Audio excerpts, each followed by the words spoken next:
e amém. Permaneçam em pés, meus irmãos, com a igreja, Pastor Paulo. Muito obrigado. Que a graça e a paz estejam com todos vocês. Amém. Estou muito grato a Deus por conhecer mais uma parte da sua família.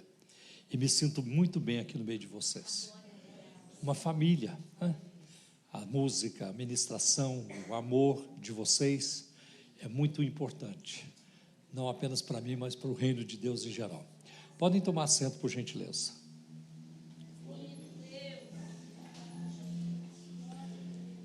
Eu quero lhes falar nesta manhã sobre a perfeição de Cristo. A perfeição de Cristo. Mas antes, quero também avisar vocês que eu tenho o meu canal lá no YouTube. Se você quiser verificar meus vídeos, Paulo Romeiro, é só o meu nome lá no YouTube. Romeiro com I, Paulo Romeiro. E tenho também o meu Instagram, Paulo Romeiro 1, só colocar o número 1 na frente, tá bem? Tenho o programa de rádio também, na Rádio Unidade 95.6, todo sábado do meio-dia a 1h, temos o nosso programa ali também. Então eu quero sugerir que você não fique preocupado em procurar versículos na Bíblia. Então eu cito um versículo, já vai ver na Bíblia onde está, ou tentar anotar o versículo. Não precisa, porque a mensagem está sendo filmada, gravada. Depois você pode ouvir tranquilamente, pode voltar ao vídeo, anotar, pausar, anotar o que você quer, ou o que você quiser e continuar. Então eu quero falar sobre a perfeição de Cristo, e eu quero citar 1 Reis, capítulo 8, versículo 46, que quando Salomão estava inaugurando o templo, ele disse: não há homem que não peque, não há qualquer ser humano que não peque. Romanos 3:23 diz que todos pecaram e todos caíram da glória de Deus. Agora, vamos comparar isso com o que se encontra em João capítulo 8, versículo 46, que são palavras do próprio Jesus. E ele faz uma pergunta: qual de vocês pode me acusar de algum pecado? Se estou falando a verdade, por que vocês não creem em mim? Agora eu vou usar outras versões. Agora na nova tradução na linguagem de hoje diz: qual de vocês pode provar que eu tenho algum pecado? E uma outra versão vai dizer: quem dentre vocês me convence de pecado? Convencer aqui significa acusar e ser capaz de provar a acusação. Porque acusar Jesus, eles acusavam: ele é beberrão, ele é glutão, come demais, bebe demais e tudo isso. Mas quem de vocês pode me acusar e provar a acusação? Olha o que o anjo disse para Maria lá em Lucas 1,35, quando ela perguntou: como é que eu vou ser mãe, se eu nunca tive relação sexual com homem algum? Maria não era bobinha, Maria sabia que virgens não dão à luz. Então o anjo respondeu para ela: o Espírito Santo virá sobre você, e o poder do Altíssimo a cobrirá com a sua sombra. Assim, aquele que há de nascer será chamado santo, ou o santo que há de nascer de ti. Ele será chamado Filho de Deus, o santo que há de nascer de ti. Então Jesus já foi santo desde que nasceu. Eu não fui. Nenhum anjo apareceu para minha mãe dizendo: olha, você vai ter esse filho, o nome dele vai ser Paulo, e ele vai ser santo desde o nascimento. Eu não fui nada disso, pelo contrário, eu fui um garoto arteiro, aprontava demais. A minha mãe me dava uma surra todo dia, e com razão. Eu amo a minha mãe, ela já faleceu, ela morreu comigo, nos meus braços, mas eu amei aquela mulher, uma mulher de Deus, mas eu merecia todas as chineladas que ela me dava, porque eu era muito arteiro, tá? Mas Jesus não, ele foi santo, né? Desde que nasceu, ou antes de nascer, o anjo já disse: o santo que há de nascer de ti.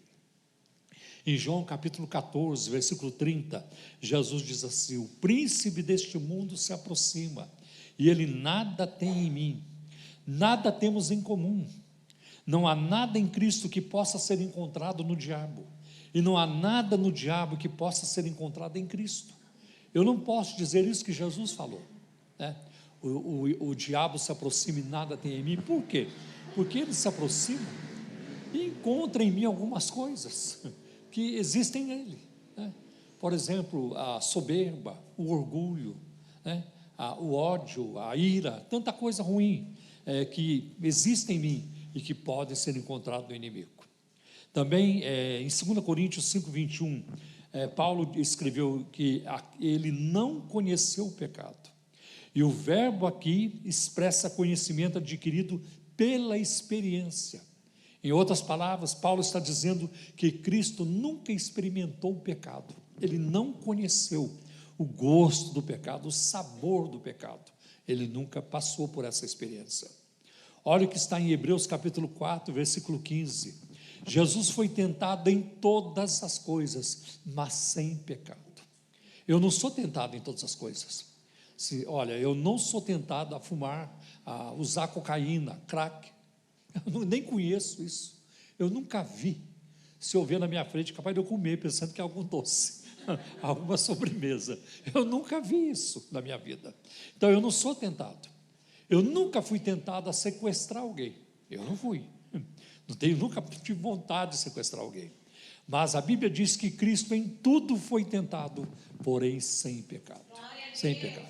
Eu admiro Cristo pela vida que Ele viveu, pelos seus ensinos. Eu admiro Cristo pelas suas obras, pelos seus milagres. Eu admiro Cristo por tudo isso, suas atitudes, seus gestos de amor.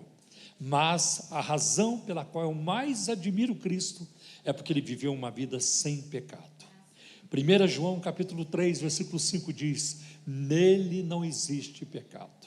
E isso só pode ser dito a respeito de Cristo.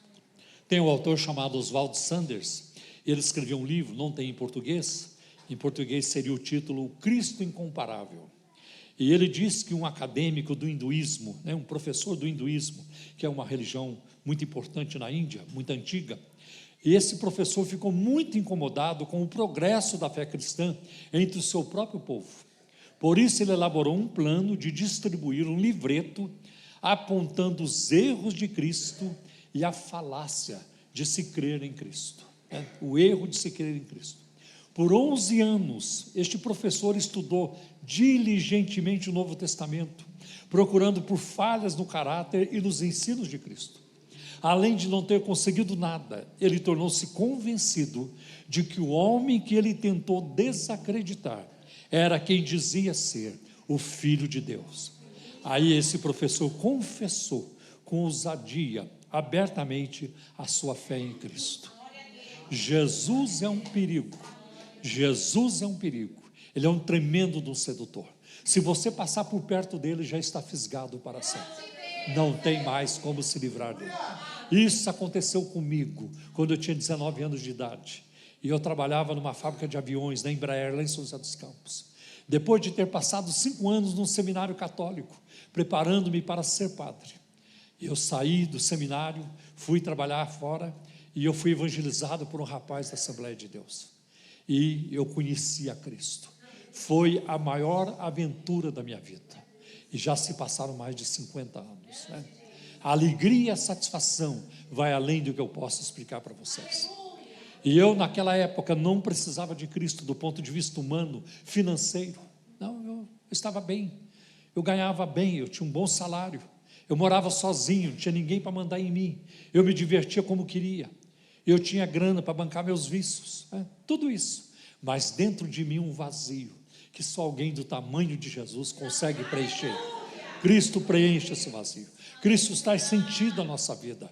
Cristo nos dá não apenas esperança, mas certeza de vida eterna. Glória a Deus. Não estamos andando a palpadelas, às cegas. Nós sabemos de onde nós viemos, nós sabemos por que estamos aqui, e nós sabemos para onde estamos indo. Para Jerusalém celestial, a nossa cidade, a nossa futura cidade. Então em 1 João, eu repetindo, nele não existe pecado.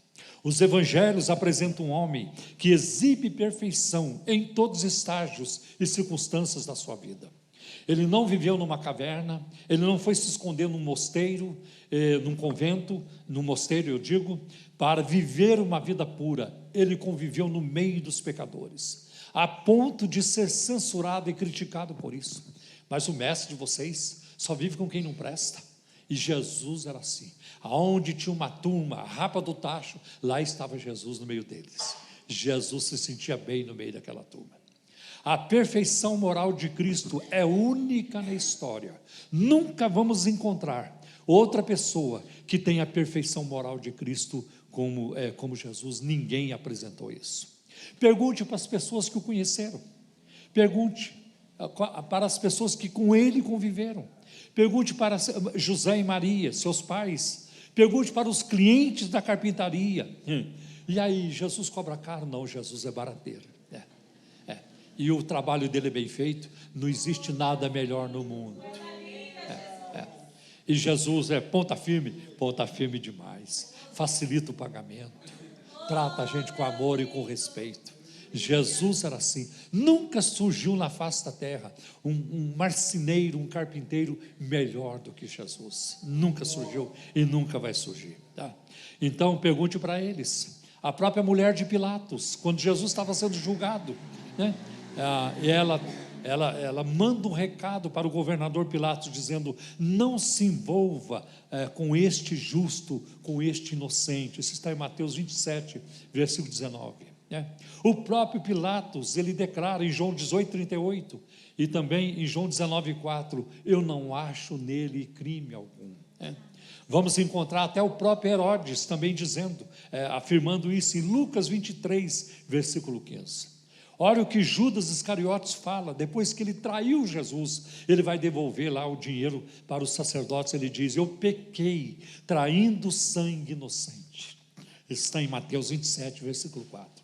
E Judas conviveu 3 anos com Jesus. Ele teve a oportunidade de ver muitas coisas de Jesus, ouvir suas palavras, mas ele sabia que Cristo era inocente. Veja o ladrão na cruz. Ele fala para o seu colega do lado, que estava também crucificado ao lado de Cristo. Ele diz: você e eu estamos aqui porque nós demos motivo, mas este homem, ele não cometeu crime algum. Lucas 23, 41. Veja a atitude do centurião da cruz, que conduziu o processo de crucificação. Em Mateus 27, 54, ele diz: verdadeiramente esse homem é o Filho de Deus. E para o centurião romano chegar a essa conclusão, é porque ele viu algo diferente em Cristo. Ele viu algo extraordinário em Cristo.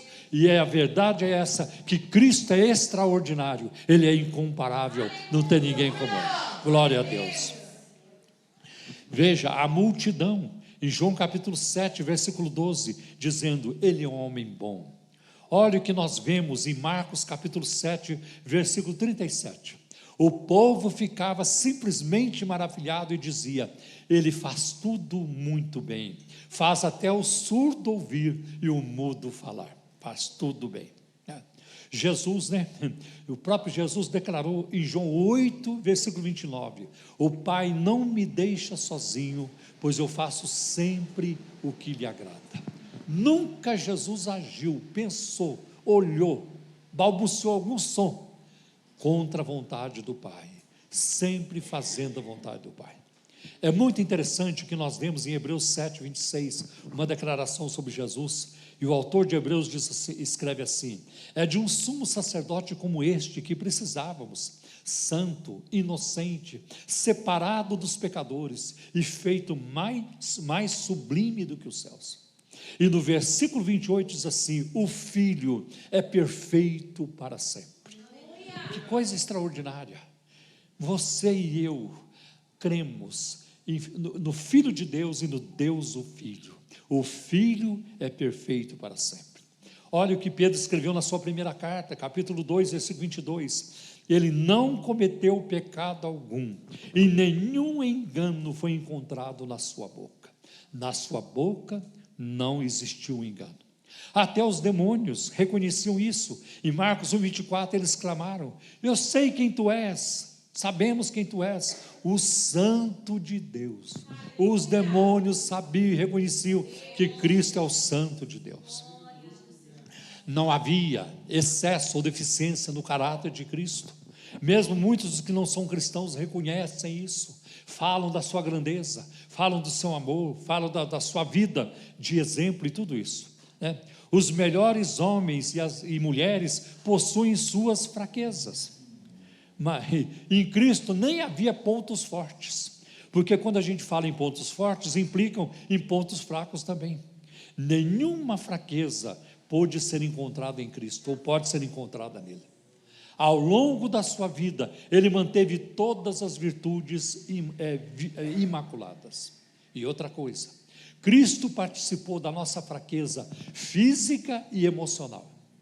Ele participou, ele foi fraco fisicamente como nós. Emocionalmente ele chorou, ele se entristeceu, tudo isso. Mas ele nunca participou da nossa fraqueza moral e espiritual. Ele nunca foi fraco moralmente e nem espiritualmente.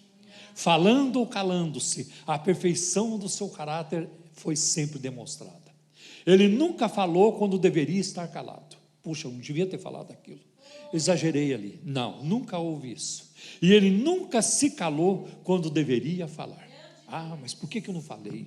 Porque conosco acontece isso. Ih, não devia ter falado. Conosco acontece. Ou então, por que eu não falei? Eu devia ter falado. Com Cristo não. Falou quando era necessário e ficou calado quando não era para falar. Cristo tinha essa perfeição. Justiça e misericórdia se misturavam nas suas ações de julgamento. Ele amou, ele foi misericordioso sem nunca deixar de ser justo. Porque muitas pessoas são conhecidas por suas virtudes. Por exemplo, quando nós falamos em mansidão, nós nos lembramos de Moisés. Moisés, o homem mais manso de toda a terra. Quando falamos de paciência, o nome que vem à nossa mente é Jó. A paciência de Jó. Quando falamos de amor, é João, o apóstolo do amor. Mas em Cristo nós encontramos todas as virtudes e qualidades. Os homens procuram sempre melhorar. Cristo nunca procurou ser melhor, porque Ele é o mesmo ontem, hoje e eternamente, e não tem como melhorar. A perfeição não tem como melhorar. Veja a sua perfeição demonstrada. Ele nunca precisou retirar ou modificar uma palavra. Nunca se retratou, nunca voltou atrás. Nunca falou com maldade ou exagero. Aquele que é a verdade, sempre falou a verdade e nunca precisou corrigir qualquer coisa. Nunca pediu desculpas por um ato ou palavra. Porque reconhecer os erros e pedir perdão é um ato de grandeza. Eu sei que é difícil pedir perdão, mas é um ato de grandeza. Quando você reconhece, me perdoe, eu errei, me perdoe. Cristo nunca precisou disso para ser grande. Ele sempre foi grande e continua grande, como sempre, né? Aliás, ele nunca pediu perdão nem ao Pai, em momento algum, ele nunca fez isso. Cristo nunca confessou qualquer pecado. Comigo é muito diferente. Toda vez que eu vou orar, é uma das primeiras coisas que eu faço: Senhor, perdoa os meus pecados. Perdoa os meus pecados. Porque os homens mais santos se julgam os mais sujos. Olha o que Blaise Pascal, um filósofo, físico e matemático francês, escreveu: os homens pecadores se julgam justos, os homens justos se consideram pecadores. Então as pessoas que não têm Jesus, por exemplo, elas dão as suas vantagens. Não, eu não faço mal para ninguém, eu sou uma pessoa boa, eu trabalho, eu sou honesto, eu sou uma pessoa de caráter. É uma pessoa ímpia, ela está indo para o inferno, mas ela se julga boa. Aí você pega um homem de Deus, uma mulher de Deus, estão ali santificando a vida, se esforçando, e pergunta para eles: meu filho, os meus pecados são muitos. É a misericórdia de Deus. Nós vemos isso na vida de Paulo, né? No fim da vida ele escreve a Timóteo: eu sou o pior dos pecadores, porque Paulo vivia na presença de Deus, e a sua vida era contrastada com a glória, com a presença de Deus, e ele se sentia indigno. É assim que acontece. Veja o que Paulo escreveu em Romanos capítulo 7, versículos 17, 19 e 20. O pecado que habita em mim, o mal que habita em mim. Nós vemos Isaías, o próprio profeta Isaías, grande Isaías, no capítulo 6, versículo 5, dizendo: eu sou um homem de lábios impuros, eu reconheço os meus pecados. O próprio apóstolo Pedro, em Lucas 5 e 8, quando Jesus apareceu lá no mar, no lago, e ele diz: afasta-te de mim, Senhor, porque eu sou um homem pecador. Interessante isso, tá?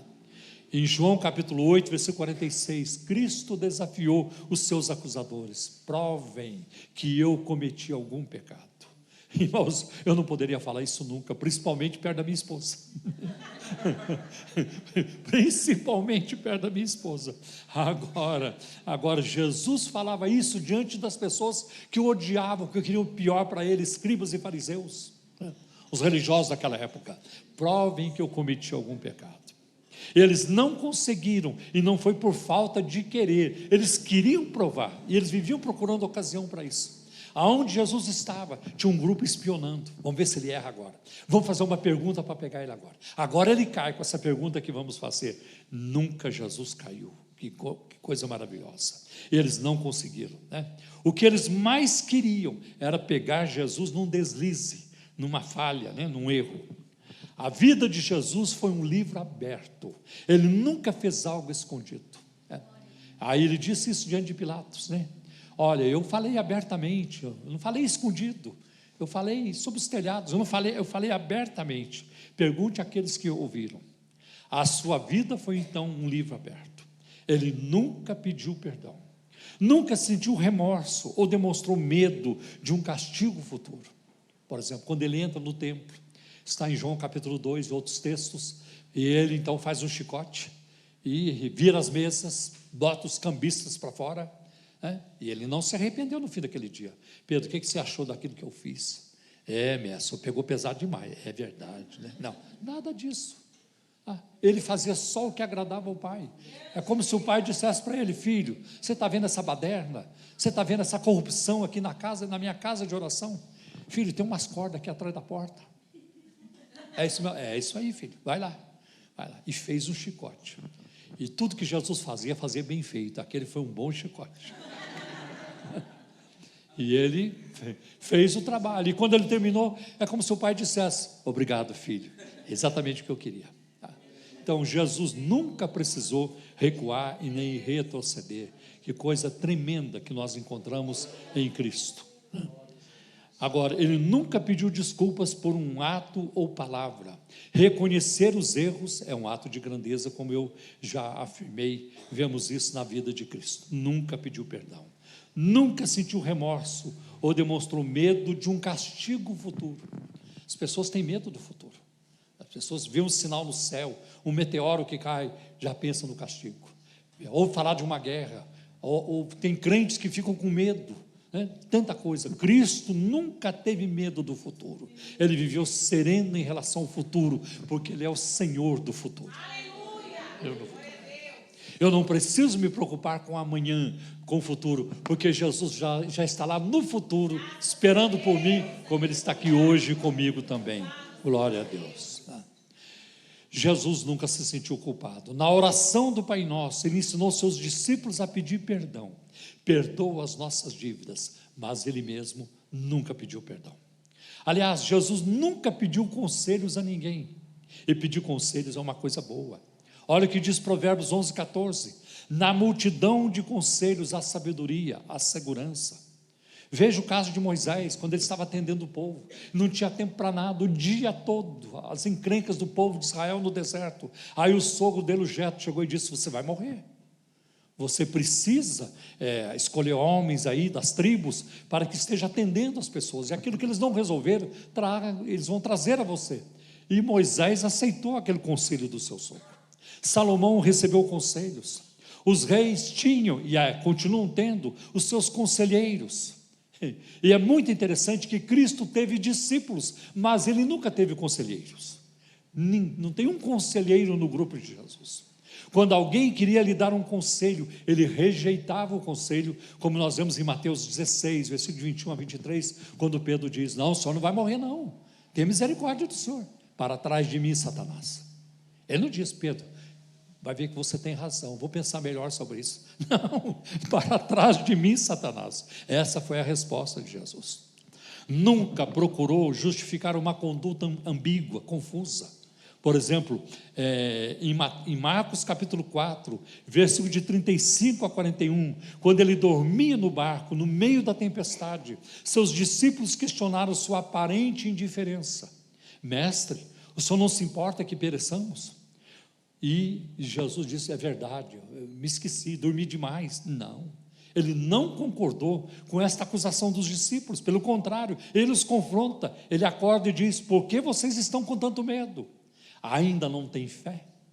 Então Jesus não concordou com eles, uma coisa muito importante. Veja a sua aparente demora em atender Lázaro e a reação de suas irmãs em João capítulo 11. Senhor, se tu estivesses aqui, meu irmão não teria morrido. Ele concordou com elas? Não. Ele vai ressuscitar. Ele vai ressuscitar. Por que Cristo demorou?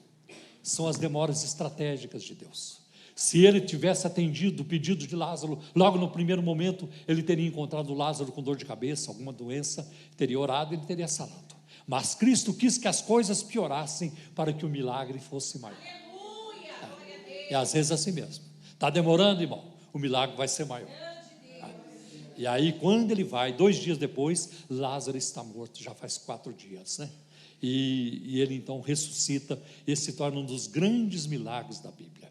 Cristo nunca pediu oração por si mesmo, e nunca permitiu que orassem por ele, nunca permitiu, tá? Por exemplo, ele pediu oração, Paulo pediu oração, em Efésios capítulo 6, 19, em Colossenses capítulo 4, versículo 3, em 2 Tessalonicenses capítulo 3, versículo 1, Paulo pediu oração: orem por mim, para que me seja dada a palavra, orem por mim. Ele sempre pediu oração, mas Cristo nunca pediu oração. Aliás, ele uma vez pediu que os discípulos orassem para que o Senhor enviasse trabalhadores para a sua seara, mas ele nunca pediu oração por si mesmo. Nós vemos na agonia, no Getsêmani, ele pediu a 3 dos seus discípulos que vigiassem com ele, mas não que orassem por ele. Eles deveriam orar para não cair em tentação. Eles que deveriam orar para não cair em tentação. Encontramos isso em Mateus capítulo 26, versículo de 36 a 46. E ainda vamos encontrar em Cantares capítulo 5, versículo 16, dizendo: ele é totalmente desejável. Totalmente desejável. Tudo em Cristo é lindo, tudo em Cristo é maravilhoso. Às vezes você tem um namorado, um esposo ou uma esposa, são muito bonitos, mas não são perfeitos. Tem um defeito, às vezes é baixo, às vezes é careca, às vezes é pançudo, às vezes é seco, é muito magro. Tem, perfeição não tem. E você convive numa boa, mas a Bíblia diz em Cantares 5,16 que ele é totalmente desejável. Tudo em Cristo é maravilhoso, tudo em Cristo é maravilhoso. Jesus nunca conviveu com a lembrança de pecado. Você e eu convivemos. Eu sei de muita coisa errada que eu fiz na minha vida, eu sei de decisões erradas, de pecados na minha vida, sei de tudo isso, eu sei do que Cristo me perdoou, mas Jesus nunca conviveu com a lembrança do pecado. Eu sei também que os meus pecados já foram tratados lá na cruz, que o sangue de Jesus já me purificou de todo o pecado, e que eu não tenho que enfrentá-los novamente, eu não tenho que encará-los novamente, porque eles já foram tratados na cruz.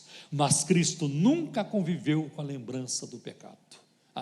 E embora ele nunca tenha pecado, não tem ninguém que entende mais do pecado do que Jesus.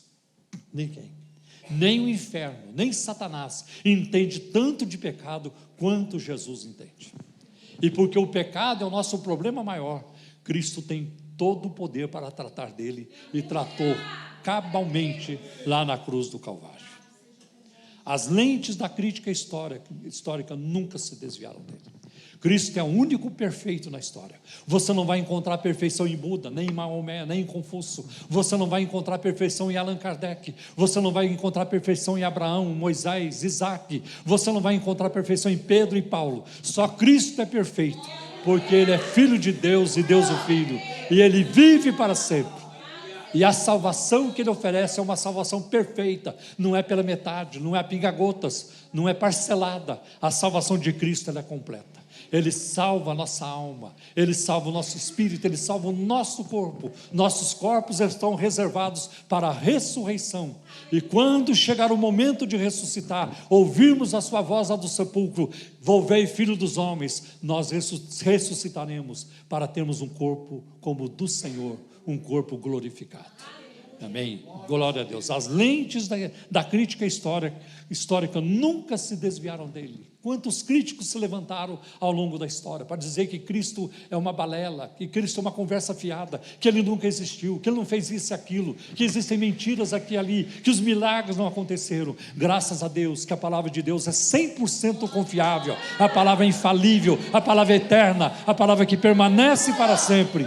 Aleluia. Porque Ele disse: os céus e a terra passarão, mas as minhas palavras nunca hão de passar.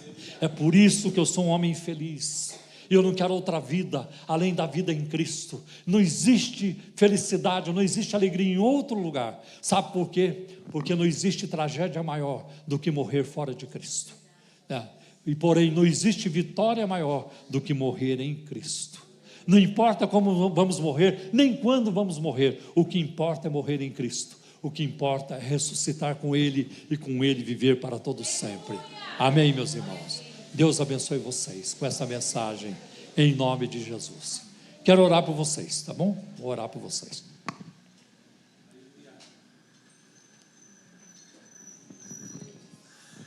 Senhor nosso Deus, eu não conheço as necessidades desta igreja, desta congregação, e nem conheço as necessidades, Senhor, prementes do teu povo aqui nesta manhã, mas o Senhor sabe de todas as coisas.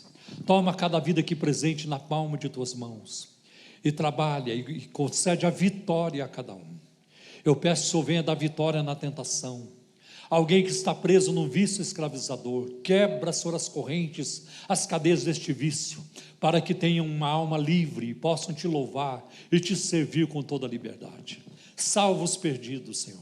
Cura os enfermos. Envia a tua palavra para curar, para salvar, Senhor, para também, meu Deus, libertar, Senhor, de qualquer cativeiro do inimigo. Em nome de Jesus nós te pedimos. Sopra as necessidades desta igreja, Senhor. Opera maravilhas, amplia as estacas desta tenda. Senhor, trabalha o crescimento espiritual, no conhecimento de Ti e da Tua palavra. Cura os enfermos, Senhor. Em nome de Jesus, abençoa, Senhor, a liderança deste trabalho, todos que estão envolvidos, Pai, dando-lhes sabedoria, discernimento e graça, para te servirem cada vez melhor. Pai, em nome de Jesus, nós oramos e pela fé te agradecemos, em nome de Jesus. Amém. Deus abençoe.